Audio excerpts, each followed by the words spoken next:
Computer networking 1 पेपरचा subject आहे 242.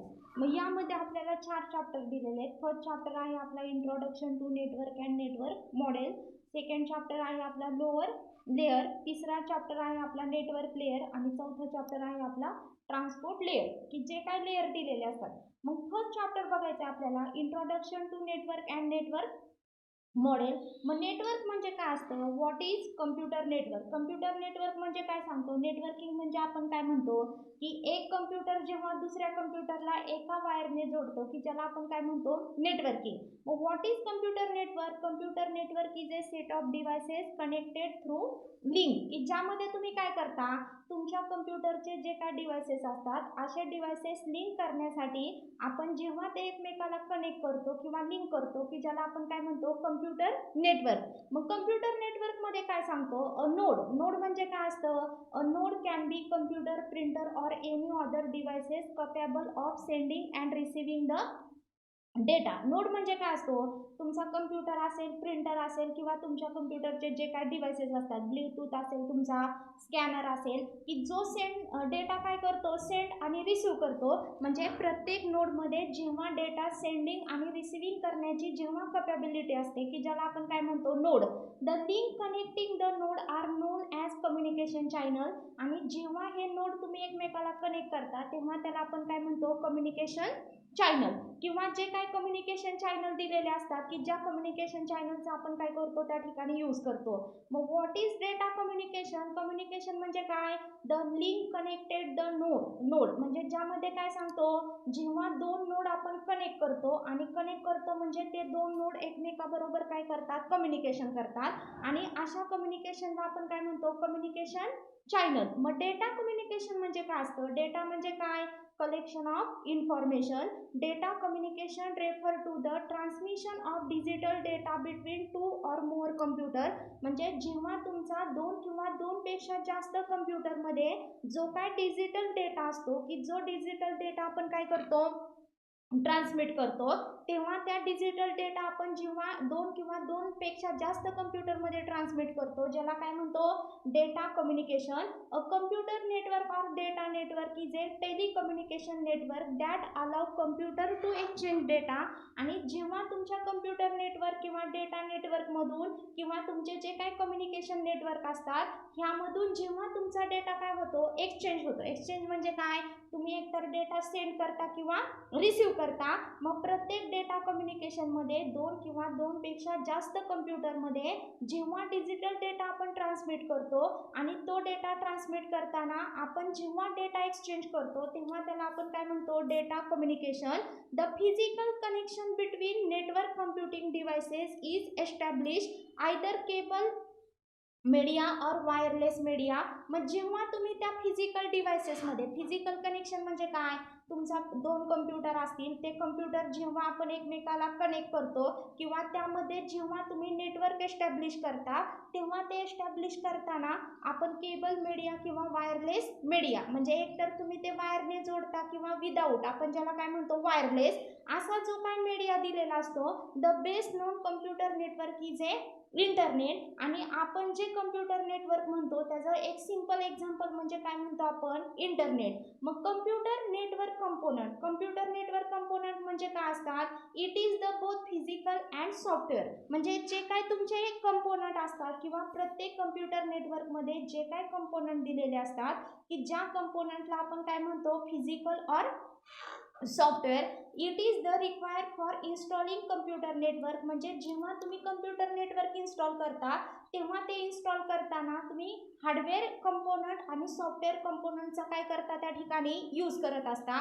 It is both are organise and at the home. आणि जो तुम्ही वेगवेगळ्या पार्टमध्ये ऑर्गनाइज केलेला असतो आणि जो प्रत्येक घरामध्ये काय असतो अवेलेबल असतो. द हार्डवेअर कंपोनंट कोणते असतात hardware component, server, client, peer, transmission media and connecting devices. म्हणजे तुमचा सर्व्हर असेल, सर्व्हर म्हणजे काय, 10 कम्प्युटरची माहिती जेव्हा एका कम्प्युटरमध्ये सेव्ह केली जाते तेव्हा त्याला सर्व्हर म्हणतो. क्लायंट म्हणजे काय, जो तुम्ही प्रत्येक क्लायंट जेव्हा सर्व्हरला रिक्वेस्ट करतो. पीअर असेल, ट्रान्समिशन मीडिया असेल. And software component are operating system and protocol. आणि सॉफ्टवेअर कंपोनंट कोणते असतात, तुम्ही ऑपरेटिंग सिस्टीम बघता आणि प्रोटोकॉल बघता. मग server, client, peer, transmission media हे सगळे काय झाले तुमचे हार्डवेअर कंपोनंट. आणि ऑपरेटिंग सिस्टीम आणि जे काय प्रोटोकॉल दिलेले असतात की ज्याला आपण काय म्हणतो software component. The following is a network component. तुम्हाला एक खाली डायग्राम दिलेली की ज्या डायग्राममध्ये काय सांगितलेलं आहे तुम्हाला की नेटवर्क, कम्प्युटर नेटवर्क मधले जे काही कंपोनंट दिलेले असतात की जे कंपोनंट म्हणजे काय, जेव्हा तुम्ही इंटरनेटची वायर कम्प्युटरला जोडता तेव्हा त्याच्यामध्ये तुम्हाला काय दिसतोय, राउटर. म्हणजे इंटरनेटची वायर राउटरला जोडतो आणि राउटर मधून परत वायर कशाला जोडलेली आपण, कम्प्युटरला. परत ती एक काय दिलेलं आहे, ब्रिज दिलेला आहे. म्हणजे ज्यामध्ये काय करता तुम्हाला सर्व्हर दिलेला आहे, वर्क स्टेशन दिलेलं आहे, प्रिंटर दिलेला आहे. म्हणजे प्रत्येक डिव्हाइसेस हे एकमेकाला काय केलेले तुम्ही कनेक्ट केलेले आहेत. आणि ते कनेक्ट करताना आपण ब्रिज, हब आणि राउटरचा यूज करून प्रत्येक जो काय त्या ठिकाणी. आणि वायर म्हणजे काय झाला तुमचा ट्रान्समिशन मीडिया. म्हणजे तुमचा जो काय डेटा असतो तो डेटा आपण ह्या नेटवर्क वायरमधून किंवा वायरमधून आपण काय करत असतो त्या ठिकाणी ट्रान्समिट करत असतो किंवा जे काय आपल्याला दिलेले असतात. मग सॉफ्टवेअर कंपोनंट म्हणजे काय सांगतो, नेटवर्किंग कंपोनंट. किंवा आपण बघितले की सॉफ्टवेअर हार्डवेअर कंपोनंट कोणते असतात तुमचा, सर्व्हर, क्लायंट, पीअर आणि ट्रान्समिशन मीडिया. आणि ऑपरेटिंग सिस्टीम आणि काय सांगतो प्रोटोकॉल. आता आपल्याला त्यातला इम्पॉर्टंट पॉईंट कोणता आहे, ऑपरेटिंग सिस्टीम नाहीये की जो आपल्याला नंतर ना बघायचा आहे. प्रोटोकॉल म्हणजे काय असतं, प्रोटोकॉल इज ए रूल और guideline followed by each computer for data communication. जेव्हा तुमचा प्रत्येक कम्प्युटर हा कम्युनिकेशन करत असतो तेव्हा ते कम्युनिकेशन करताना किंवा डेटाचं कम्युनिकेशन करताना तुम्ही जे काय रूल आणि जे काय गाईडलाईन फॉलो करता ज्याला काय म्हणतो प्रोटोकॉल. आणि ही एक्झाममध्ये आपल्याला इम्पॉर्टंट डेफिनेशन आहे. प्रोटोकॉल म्हणजे काय, प्रोटोकॉल इज ए रूल और guideline followed by each computer for data communication. म्हणजे जेव्हा एक कम्प्युटर दुसऱ्या कम्प्युटर बरोबर कम्युनिकेशन करतो तेव्हा ते कम्युनिकेशन करताना तो जो काय रूल किंवा ज्या काही गाईडलाईनचा फॉलो करतो की ज्याला काय म्हणतो आपण प्रोटोकॉल. आणि अशा दोन टाईपचे प्रोटोकॉल असतात, एक OSI मॉडेल आणि दुसरा कोणता तुम्हाला दिलेला आहे TCP/IP मॉडेल. हे आपल्याला दोन्ही मॉडेल पुढच्या पॉईंटमध्ये बघायचे आहेत, ह्या चॅप्टरमध्ये बघायचे. What is data representation. Data representation म्हणजे काय असतं, digitalisation is a process of converting information.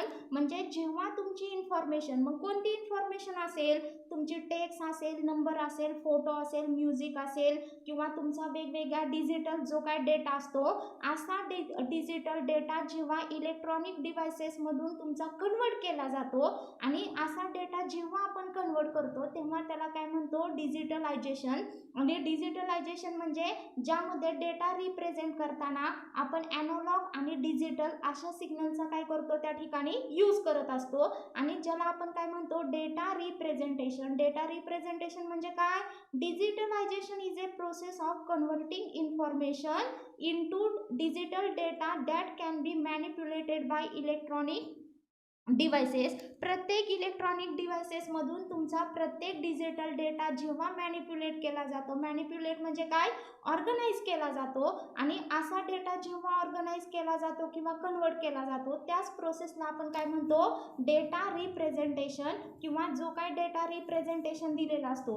आता नेक्स्ट पॉईंट काय बघायचं आपल्याला, नेटवर्क क्रायटेरिया. क्रायटेरिया म्हणजे काय सांगतो, प्रत्येक नेटवर्कमध्ये क्रायटेरिया दिलेला असतो. आपल्याला ॲडमिशन घ्यायचं म्हटलं तरी क्रायटेरिया दिलेला असतो. तसं कम्प्युटर नेटवर्किंगमध्ये 3 इम्पॉर्टंट क्रायटेरिया असतो. फर्स्ट काय आहे तुमचा परफॉर्मन्स. परफॉर्मन्स म्हणजे काय, it is measure in terms of transmit time and response time. म्हणजे एखादा डेटा जेव्हा एका कम्प्युटरमधून दुसऱ्या कम्प्युटरमध्ये ट्रान्समिट केला जातो, म्हणजे आपण बघतो फॉर एक्झाम्पल मी व्हॉट्सॲपला एखादा मेसेज केला, तुम्हाला किती मिनिटात रिस्पॉन्स दिलेला आहे, म्हणजे तुमचा मेसेज जाण्यासाठी जो टायमिंग लागतो त्याला ट्रान्समिट टाईम म्हणायचा. आणि तुमच्या मेसेजला जो काही रिप्लाय आलेला असतो त्याला आपण काय म्हणतो रिस्पॉन्स टाईम. आणि ज्याला आपण काय म्हणतो परफॉर्मन्स. म्हणजे प्रत्येक कम्प्युटर नेटवर्कमध्ये performance is a important criteria, ज्यामध्ये जेव्हा एका कम्प्युटरमधून डेटा दुसऱ्या कम्प्युटरमध्ये तुम्ही ट्रान्समिट करता तेव्हा जो तुमचा ट्रान्समिट टाईम आणि जो काय रिस्पॉन्स टाईम असतो की ज्याला काय म्हणतो परफॉर्मन्स. सेकंड काय सांगतो reliability it is measure in terms of frequency of failure, म्हणजे ज्यामध्ये तुम्ही काय सांगणार आहे, तुमचा जो काय डेटा असतो की जो डेटा आपण काय सांगतो फ्रिक्वेन्सी फेल्युअर, म्हणजे तुमच्या नेटवर्कचा स्पीड कसा आहे की ज्याला आपण काय म्हणतो reliability, and recovery from failure, आणि तुमच्या त्या कम्प्युटर नेटवर्कमध्ये एखादा डेटा ट्रान्समिट होताना जो काय प्रॉब्लेम आलेला असतो तो प्रॉब्लेम जेव्हा आपण रिकवर करतो की ज्याला काय म्हणतो रिलायबिलिटी, रिलायबिलिटीमध्ये काय फ्रिक्वेन्सी ऑफ फेल्युअर म्हणजे तुमच्या कम्प्युटरच्या फ्रिक्वेन्सी कशी आणि त्या फ्रिक्वेन्सीमध्ये जो काय प्रॉब्लेम आलेला असतो तो जेव्हा रिकवर करतो ज्याला आपण काय म्हणतो रिलायबिलिटी. थर्ड काय बघायचं आहे आपल्याला, थर्ड क्रायटेरिया सिक्युरिटी. सिक्युरिटी म्हणजे काय, it means protecting data from unauthorise access, जेव्हा तुमचा अनऑथराइज डेटा ॲक्सेस केला जातो तेव्हा अनऑथराइज डेटा ॲक्सेस करताना तुमच्या डेटाला जे काही प्रोटेक्शन दिलेलं असतं ज्याला काय म्हणतो सिक्युरिटी. आता अनऑथराइज ॲक्सेस म्हणजे काय, आपण म्हणतो सर्व्हर हॅक केला म्हणजे काय, तुमचा डेटा ॲक्सेस केला जातो आणि तो ॲक्सेस करताना जो तुमचा युजर असतो तो अनऑथराइज असतो, म्हणजे तो कुठेही त्या सर्व्हरला लॉग इन नसतो किंवा कुठेही त्याचा युजर आय डी पासवर्ड नसतो. मग असा जेव्हा तुमचा अनऑथराइज डेटा ॲक्सेस केला जातो तेव्हा अनऑथराइज डेटा ॲक्सेस करताना तुमच्या डेटाला जे काय प्रोटेक्शन दिलेलं असतं की ज्याला आपण काय म्हणतो सिक्युरिटी. असे नेटवर्क क्रायटेरियाचे 3 किंवा नेटवर्कचे 3 क्रायटेरिया आहेत इम्पॉर्टंट, परफॉर्मन्स, रिलायबिलिटी आणि थर्ड काय सांगितलेलं आहे आपण सिक्युरिटी. आता नेक्स्ट पॉईंट काय बघायचा आहे, नेटवर्क टाईप. आता नेटवर्किंगचे टाईप कसे असतात, जसे कम्प्युटरचे टाईप असतात desktop, micro, mini, main frame, super, तसं आपण जे काय नेटवर्किंग करतो त्या नेटवर्किंगमध्ये पण टाईप दिलेले असतात. A network can be small as distance between, म्हणजे नेटवर्क म्हणजे एक स्मॉल डिस्टन्स असतं, मग त्यामध्ये तुमचा मोबाईल फोन असेल, ब्ल्यूटूथ असेल, हेडफोन असेल किंवा लार्ज इंटरनेट इटसेल्फ असेल की जो तुमचा होल जिओग्राफिकल वर्ल्ड काय करतोय त्या ठिकाणी कव्हर करतोय, किंवा प्रत्येक नेटवर्क काय करतोय तुम्हाला वर्ल्ड मधली जी काही इन्फॉर्मेशन असते अशी जी काही इन्फॉर्मेशन कव्हर करण्यासाठी आपण नेटवर्कचा यूज करतो. आणि प्रत्येक नेटवर्क मधलं डिस्टन्स काय असतं, मोबाईल घेतला, ब्ल्यूटूथ घेतला, हेडफोन घेतला किंवा तुमचं जे काही लार्ज इंटरनेट असतं, मग त्यामध्ये फर्स्ट टाईप बघायचं आपल्याला local area network. Local area network म्हणजे काय सांगणार आहे,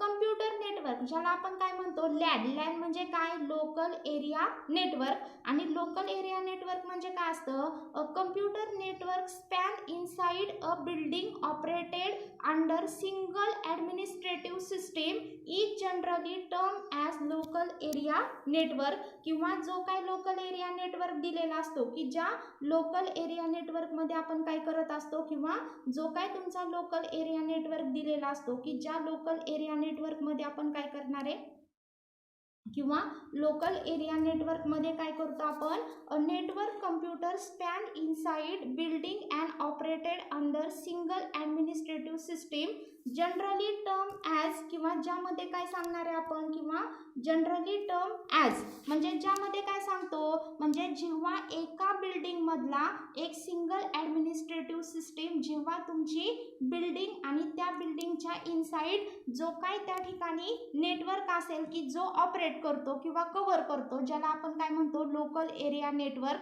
आणि LAN cover and organisation office, school, college and universities, म्हणजे ऑफिस असेल, कॉलेज असेल, एखादी युनिव्हर्सिटी असेल ज्यामध्ये आपण नेटवर्किंगचा यूज करतो ज्याला काय म्हणतो local area network. Number of system connected in LAN may vary from at least to as much as 16 million, म्हणजे जिथं 2 किंवा 2 पेक्षा जास्त कम्प्युटर जर तुम्हाला एकमेकाला कनेक्ट करायचे असतील तर त्यासाठी आपण लोकल एरिया नेटवर्कचा काय करतो यूज करतो.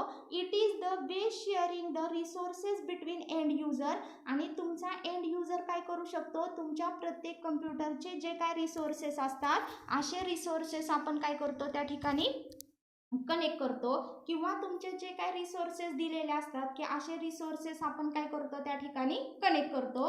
Is a useful way and resources, मग रिसोर्सेस कोणते, तुमचा प्रिंटर असेल, फाईल असेल, सर्व्हर असेल, स्कॅनर असेल, internet are easily share among computer, म्हणजे तुमचे जे काही कम्प्युटर दिलेले असतात की अशा कम्प्युटरमध्ये आपण काय करतो त्या ठिकाणी शेअर करतो, किंवा आपला जो काही डेटा दिलेला असेल की जो डेटा तुम्ही काय करता त्या ठिकाणी शेअर करता, की ज्याला आपण काय म्हणतो त्या ठिकाणी कम्प्युटर नेटवर्क. आता नेक्स्ट टाईप काय बघायचं आहे आपल्याला, मेट्रोपॉलिटन एरिया नेटवर्क. मग मेट्रोपॉलिटन एरिया नेटवर्क म्हणजे काय सांगतो, it is the expand through a city such as cable TV network, म्हणजे एका सिटीमधले वेगवेगळे जे काय ऑफिसेस असतात किंवा वेगवेगळे जे काय ऑफिसेस असतात असे ऑफिस जर एकमेकाला कनेक्ट करायचे असतील तर त्यासाठी आपण मेट्रोपॉलिटन एरिया नेटवर्कचा काय करतो त्या ठिकाणी यूज करतो. इट कॅन बी ATM, म्हणजे फॉर एक्झाम्पल घेतलं आपण ATM, एका मोठ्या सिटीमध्ये एका बँकेचे अनेक ATM असतात, मग ते ATM एकमेकाला जेव्हा आपण कनेक्ट करतो तेव्हा त्यासाठी आपण मेट्रोपॉलिटन एरिया नेटवर्कचा काय करतो त्या ठिकाणी यूज करतो. It is the service enable its user to expand their local area network, यामध्ये वेगवेगळ्या सर्व्हिसेस एनेबल करण्यासाठी आपण लोकल एरिया नेटवर्कचा काय करतो यूज करतो. A MAN can help an organisation to connect all of its offices in a city, तुमच्या सिटीमधले वेगवेगळे जे ऑफिसेस असतात असे एकमेकाला कनेक्ट करण्यासाठी आपण मेट्रोपॉलिटन एरिया नेटवर्कचा काय करतो यूज करतो. म्हणजे ह्या तुम्हाला सिटीमधल्या वेगवेगळ्या बिल्डिंग दिलेल्या आणि त्या एकमेकाला कनेक्ट करण्यासाठी आपण मेट्रोपॉलिटन एरिया नेटवर्कचा काय केला त्या ठिकाणी यूज केला. आता त्यानंतर ना थर्ड टाईप काय बघायचं आपल्याला, wide area network. Wide area network म्हणजे काय, it is cover the wide area which may span across provinces and even a whole country, म्हणजे जेव्हा तुम्हाला होल कंट्रीमधला जो काय वाईड एरिया असतो असा वाईड एरिया जर कव्हर करायचा असेल तर तो कव्हर करण्यासाठी आपण वॅन किंवा वाईड एरिया नेटवर्किंगचा काय करतो यूज करतो. म्हणजे एका कंट्रीमधले वेगवेगळे स्टेट जर एकमेकाला कनेक्ट करायचे असतील तर ते कनेक्ट करण्यासाठी आपण वॅनचा काय करतो किंवा वाईड एरिया नेटवर्किंगचा यूज करतो. The telecommunication network are wide area network, म्हणजे जे काय टेलिकम्युनिकेशन नेटवर्क असतात म्हणजे वेगवेगळे तुमचे सॅटेलाइट असतात, अशा सॅटेलाइटचा यूज करून तुमच्या कंट्रीमधल्या जे काय स्टेट दिलेले असतात की जे स्टेट आपण एकमेकाला काय करतो कनेक्ट करतो. The network provide connectivity to MAN and LAN, आणि ह्यामध्ये तुमची जी काय कनेक्टिव्हिटी असते ती कनेक्टिव्हिटी प्रोव्हाइड करण्यासाठी आपण लँड आणि मॅन अशा दोन्ही टाईप नेटवर्किंगचा काय करतो त्या ठिकाणी यूज करतो. वॅन are very expensive network environment, आणि हा एकदम काय आहे तुमचा हाय स्पीड बॅकबोन, म्हणजे सगळ्यात जास्त जर तुम्हाला डेटा ॲक्सेस करायचा असेल तर त्यासाठी आपण ह्या वाईड एरिया नेटवर्किंगचा काय करतो त्या ठिकाणी यूज करतो, किंवा जो काय वाईड एरिया नेटवर्किंग दिलेला असेल की ज्याचा काय करणार आहे आपण त्या ठिकाणी यूज करतो.